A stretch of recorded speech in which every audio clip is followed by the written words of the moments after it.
बिस्मिल्लाहिर्रहमानिर्रहीम। मैं ताहिर ढिंडसा और आप देख रहे हैं टीडी डिजिटल। अजीब फिनोमेना पाकिस्तान में देखने में आ रहा है। डॉलरों का ढेर लगना शुरू हो गया, चाहे जैसे भी आ रहे हैं। 27 बिलियन डॉलर, अनहर्ड ऑफ। और डॉलर की मांग भी बढ़ रही है। और मैंने अभी चेक किया था, अगले 5-6 महीने में कोई ऐसी बड़ी पेमेंट भी लाइंड अप नहीं हुई भी। ये अजीब डिमांड और सप्लाई के अंदर अगर आप इसको सोचना शुरू करें, जो स्मिथसोनियन इकोनॉमिक्स है या आगे भी हम आके, तो थोड़ा सा कंफ्यूजन है। इस on top of that conspiracy theory ने गर्दिश करना शुरू कर दी है। और डॉक्टर इशफाक जैसा बड़ा आदमी जो स्पेशल सेक्रेटरी है, उनको मैंने खुद सुना है कि वो कह रहे हैं कि स्टेट बैंक में कोई बैठा हुआ है जो गवर्नमेंट को शेम करने के लिए ही इज़ डूइंग दैट। ये जो फ्री फॉल है जान के छोड़ा उन्होंने कि डॉलर ये फ्री फ्लोट नहीं है बल्कि छोड़ा गया। तो मैंने ये मुनासिब समझा कि इसके ऊपर एक टेक्निकल एक्सपर्ट की राय हासिल की जाए, जो कि रिसर्चर भी है, जो अलग विंटेज पॉइंट से इसको देख रहा है और ओपिनियन का इम्कान है उसका कि वो बायस नहीं होगा और कॉन्स्पिरेसी थ्योरी से किसी हद तक पाक होगा। डॉक्टर साजिद अमीन, वेरी वार्म वेलकम। क्या हो रहा है ये जो मैंने अभी बात की है, थोड़ी सी एक्सप्लेन करें, फिर और बात करते हैं इस पर। बहुत शुक्रिया जी। मेरा ख्याल है हमें शायद ये पहली दफ़ा हम ये देख रहे हैं कि स्टेट बैंक ने थोड़ा सा डिस्टेंस किया है मार्केट से रुपये को मसनूई तौर पे मजबूत रखने में। तो शायद इसलिए हमें ये बड़ी कन्फ्यूजन लग रही है, बट मुझे लगता है इसमें कोई कन्फ्यूजन है नहीं बेसिकली। तो एक तो ये बड़ी खुशाइंद बात है, मैं बेसिकली ये समझ रहा हूँ कि रिजर्व्स का बढ़ना और रुपये का डेप्रिशिएट होना एट द सेम टाइम, अच्छा, ये itself actually in a sense कि ये एक आई मीन ये शो कर रहा है स्टेट बैंक की पॉलिसी को कि वो जो फॉरेक्स हम ज़ाया क्या करते थे रुपये को मसनूई तौर पे मजबूत रखने के लिए, स्टेट बैंक की जो इंटरवेंशन है मार्केट में वो कम हो गई है। तो मेरे नज़दीक तो ये बड़ी खुशाइंद बात है, क्योंकि लॉन्ग टर्म में आप किसी भी चीज़ को मसनूई तौर पे मजबूत नहीं रख सकते। पाकिस्तान में माजी में क्या होता रहा है कि आप फॉरेक्स जो है वो मसनूई तौर पे मार्केट में डालते जाते थे रुपये को मजबूत रखने के लिए। $22 यूज कर दिया और एक टाइम क्या होता था कि आपके फॉरेक्स भी खत्म हो जाते थे, करंट अकाउंट डेफिसिट बढ़ जाता था आपका, क्योंकि आपने आर्टिफिशियली मजबूत रखा था, और रुपया फिर फोर्सफुली जो है वो गिर जाता था। तो वो अल्टीमेटली नेगेटिव स्पाइक आ जाती थी। तो मेरे नज़दीक ये कन्फ्यूजन नहीं है, ये एक अच्छी पॉलिसी की निशानदेही है और ये रिफ्लेक्ट कर रहा है ट्रेंड कि आपके फॉरेक्स बढ़ रहे हैं और रुपया अपनी जो भी मार्केट ड्रिवन वैल्यू है उसके नज़दीक ऊपर नीचे हो रहा है। तो ये एक अच्छी पॉलिसी है। और मेरा तो ये है, मैंने इस लिखा भी है कि स्टेट बैंक ऑफ पाकिस्तान को अपनी ये पॉलिसी जारी रखनी चाहिए। रुपया थोड़ी बहुत वोलेटिलिटी के साथ ऊपर नीचे होता रहेगा। नहीं, पिछले एक महीने से कम में 10 रुपए ऊपर जाना ही थोड़ी बहुत तो नहीं है। लेकिन देखें हमारे यहाँ इट इज ऑलमोस्ट 10% था, लेकिन मोर देन 10%। दो मगालते हैं जो मुझे लगता है हमें क्लियर करने की ज़रूरत है। एक तो जैसे आपने भी कहा कि हमारे यहाँ हिस्ट्री हाईएस्ट रिजर्व्स है। मेरा ख्याल है एब्सोल्यूट नंबर्स पे देखना शायद को बहुत ज़्यादा नॉमिनल वैल्यूज पे बात कर रहा हूँ। हम अगर देखें 2017 में हमारी रिजर्व टू फॉरेन डेट जो है रेशो 21% थी। हमारे पास कोई 18-18.5 बिलियन के करीब रिजर्व्स थे और कोई 80-86 बिलियन, हमारा 86 बिलियन के करीब हमारा एक्सटर्नल डेट था। आज भी हमारी वही रेशो है। हमारे फॉरेन रिजर्व 27 बिलियन तक चले गए हैं, लेकिन हमारा जो एक्सटर्नल डेट है वो 122 बिलियन के करीब है। तो रेशो उस वक्त 21% थी, आज 22% है। तो जब हम कहते हैं ना कि ये हिस्ट्री हाईएस्ट चले गए हैं तो रुपया नॉमिनल टर्म्स में बात कर रहा हूं। नहीं, मैं आपकी बात नहीं, जनरल जो हमारी परसेप्शंस है। तो एक तो हमें ये मुगालते से बाहर आने की ज़रूरत है कि शायद पाकिस्तान के पास को बहुत ही ज़्यादा रिजर्व्स हो गए हैं। मुझे लगता है हमारी ज़रूरत से अभी भी हमारे पास कम है। वो तो एग्री विद यू। एक तो ये मुगालता है। दूसरा मुगालता जो शायद हमें ज़्यादा कंफ्यूज कर रहा है और जिसकी वजह से हम परेशान हो जाते हैं कि जब रुपया एडजस्ट होता है उसमें, वो ये है कि शायद जो हाई फॉरेन रिजर्व्स हैं वो कोई गारंटी है मजबूत रुपये की। ऐसा नहीं है। ज़रूरी नहीं कि आपके पास हाई रिजर्व्स हों तो आपका जो रुपया है वो मजबूत रहे। बहुत सारी मल्टीपल चीज़ें जो चल रही होती हैं जो रुपये की वैल्यू को डिटरमिन करती हैं। रिजर्व उनमें से जस्ट एक एलिमेंट है बेसिकली, क्योंकि वो लिक्विडिटी को, मार्केट ट्रस्ट को इंश्योर करता है, उसकी वजह से वो आता है। तो पाकिस्तान में जो इस वक्त करंटली मुझे लग रहा है कि जो डी लिंक लग रहा है एक काइंड ऑफ रिजर्व्स में, लेवल्स में और रुपये के वैल्यू में, एक वजह से मैंने कहा ये खुशाइंद बात है कि स्टेट बैंक इंटरवीन नहीं कर रहा। एक तो उसका ये है। दूसरा मुझे लगता है कि हमारी जो रीपेमेंट्स हैं नंबर एक, वो कितनी हैं।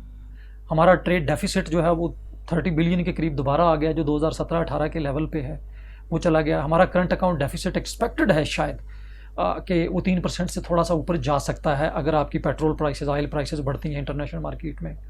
फिर आपके बाकी इकोनॉमिक फंडामेंटल्स के साथ साथ आपकी पॉलिटिकल सिचुएशन है, अफगानिस्तान की सिचुएशन साथ आ रही है। अगर आप पिछले 5-7 माह का डेटा देखें तो आपका जो FDI है वो आउटफ्लो हो रहा है, नेट इनफ्लोज जो है हमारे कम हुए हैं बनिस्बत 2020 के। तो ये सारी चीज़ें मिल के रुपये की वैल्यू को जो है वो डिटरमिन कर रही हैं। मेरा ख्याल है कि जो रुपया है वो सही रिफ्लेक्ट कर रहा है चेंजेस इन इकोनॉमिक फंडामेंटल्स, और यही आपको तय करना होता है कि आपको किस चीज़ को एडजस्ट करने देना है। क्या रुपये को मसनूई तौर पे रोकना है और करंट अकाउंट डेफिसिट्स का और बाकी फंडामेंटल्स का आपने ख़राब करना है, या आपने उनको बैलेंस रखना है, उनको एडजस्ट होने देना। लेकिन स्टेट बैंक के जो मैंडेट है उसमें इन्फ्लेशन को कंट्रोल करना लिखा हुआ है। हाँ, उसका काम है कि इन्फ्लेशन को करना। अब ये अगर रुपया स्लाइड कर रहा है तो आगे हमें पता है सबको कि गंदम की इंपोर्ट का ऑर्डर दिया हुआ है, चीनी की इंपोर्ट होनी है, और पेट्रोलियम प्राइसेस अगर नीचे नहीं जाती तो ऊपर अगर नहीं जाती तो नीचे जाने के इम्कानात बहुत लिमिटेड है। तो ये इंपोर्ट्स आगे होनी है तो ये तो इन्फ्लेशन से बुरा हाल हो जाएगा। मेरा ख्याल अगेन इसको दो तरह से देखने की ज़रूरत है। हमारे शायद ये एक बहुत ही ज़्यादा एक स्ट्रॉन्ग काइंड ऑफ, जिसको हम कहते हैं ना 1-to-1 रिलेशन, हमारे शायद बहुत सारे जो एक्सपर्ट्स हैं, एकेडमिक्स हैं, वो शायद ये अज्यूम कर बैठे हैं कि डेप्रिसिएशन में और इन्फ्लेशन में 1-to-1 रिलेशन है, कि जो ही रुपया डेप्रिशिएट करेगा आपका इन्फ्लेशन जो है वो बढ़ जाएगा। बट अगर आप डेटा देखें तो कई दफ़ा होता है कि रुपया ओवर वैल्यूड होता है, अप्रिशिएट हो रहा होता है, बट इन्फ्लेशन जो बढ़ रहा होता है। नहीं, वो डिमांड नहीं होती। मुझे लगता है 2 से 3 रीजन है। लेकिन ये तो डिमांड ड्रिवन है ना। हाँ, नहीं, मैं उस पर आ रहा हूँ। मुझे लगता है 2 से बिल्कुल 3 करंट अकाउंट के लेवल पे डिमांड आ जाएगी ना इंपोर्ट्स तो। लेकिन अगर आप 2 से 3 रीजन उसकी, नंबर 1 तो देख लें।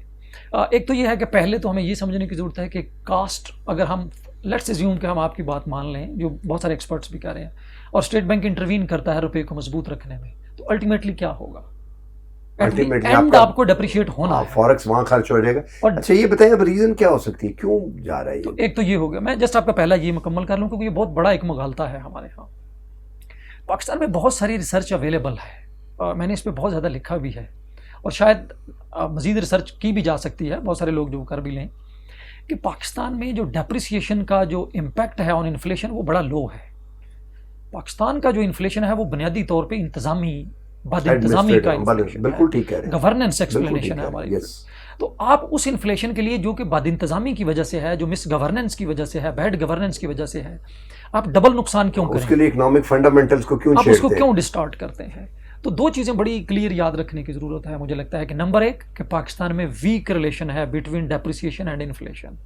इसको अवेलेबल भी है एविडेंस, इसको फर्दर भी एक्सप्लोर करने वाले कर सकते हैं। दूसरे नंबर पे आप अनलिमिटेड रुपये को आर्टिफिशियली मजबूत नहीं रख सकते। तो अल्टीमेटली आपके पास इन्फ्लेशन भी आएगा और आपके पास रिजर्व भी लूज होंगे और रुपया भी गिर जाएगा आपके पास। मेरा ख्याल ये है कि जो गवर्नमेंट के करने के काम है आप उसको स्टेट बैंक पे ना डालें।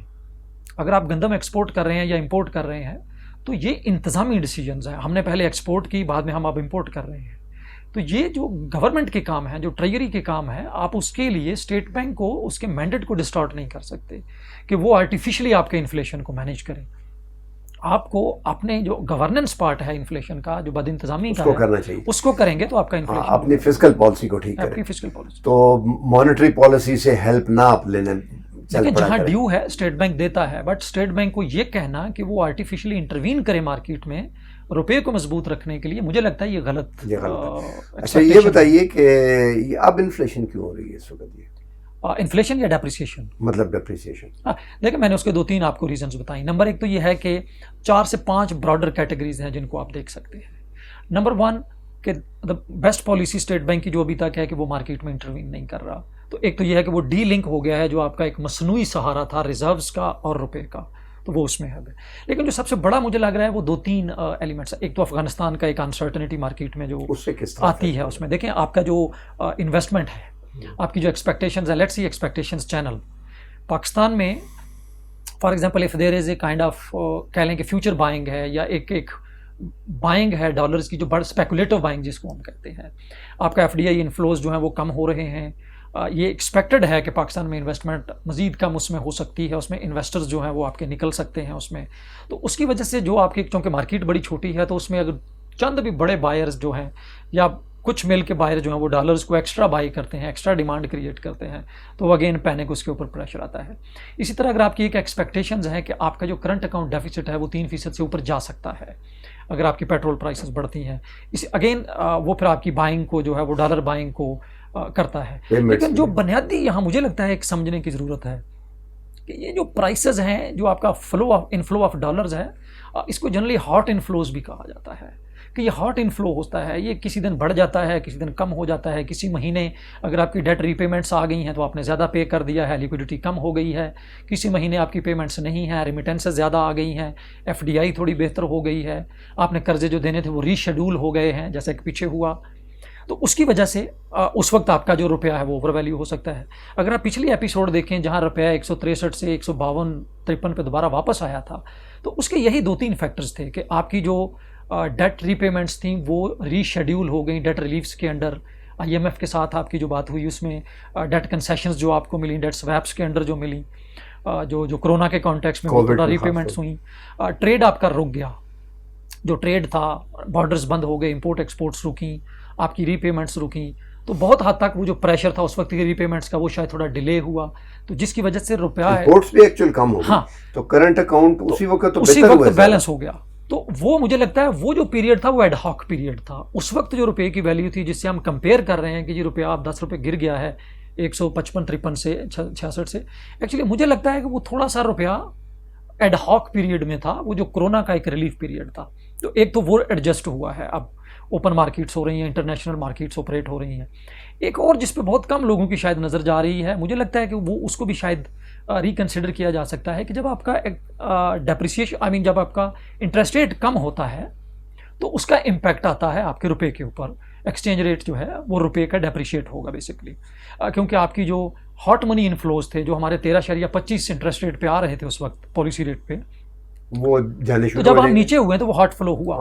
अच्छा, उसका जो इम्पैक्ट था ना वो मुझे लगता है कि पार्शली हॉट मनी का तो मिस्र में भी यही हुआ था। नहीं, लेकिन पाकिस्तान में हुआ कि पार्शली क्या हुआ कि वो जो फुल इम्पैक्ट आना था वो नहीं आया, क्योंकि साइमल्टेनियसली ही कोरोना की सिचुएशन आ गई और हमें कुछ रिलीफ्स मिल गए, इंपोर्ट्स कम हो गई, करंट अकाउंट डेफिसिट कम हो गया, रिमिटेंसेस बढ़ गई आपकी कोरोना की सूरत में, क्योंकि आपकी जो फ्लाइट ऑपरेशंस थे वो बंद हुए, तो वो आ गई चीज़ें।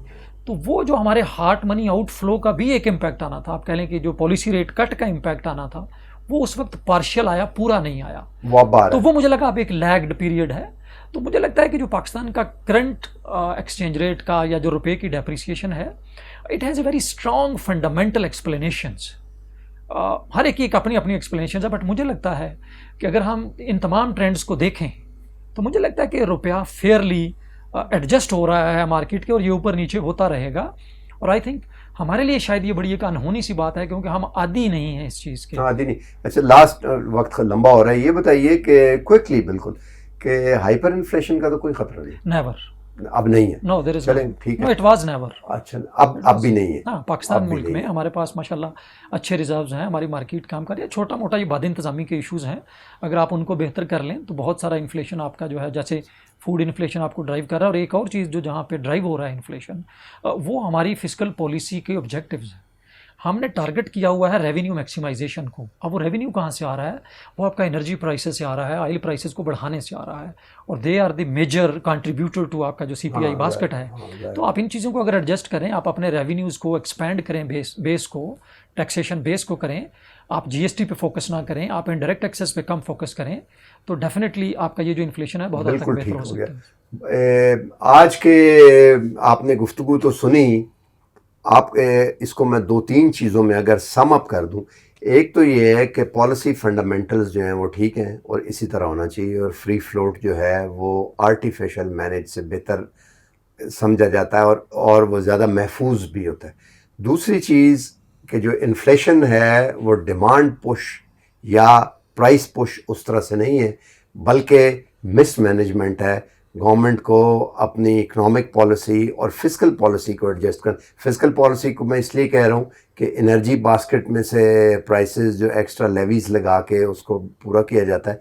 तो बॉटम लाइन ये हुई कि सियासी तौर पे हुकूमत को मजबूत होकर सामने आना चाहिए और फिस्कल पॉलिसी को across the board iron hand के साथ इम्प्लीमेंट करना चाहिए ताकि डायरेक्ट टैक्सेस आएँ बजाय इनडायरेक्ट टैक्सेस के।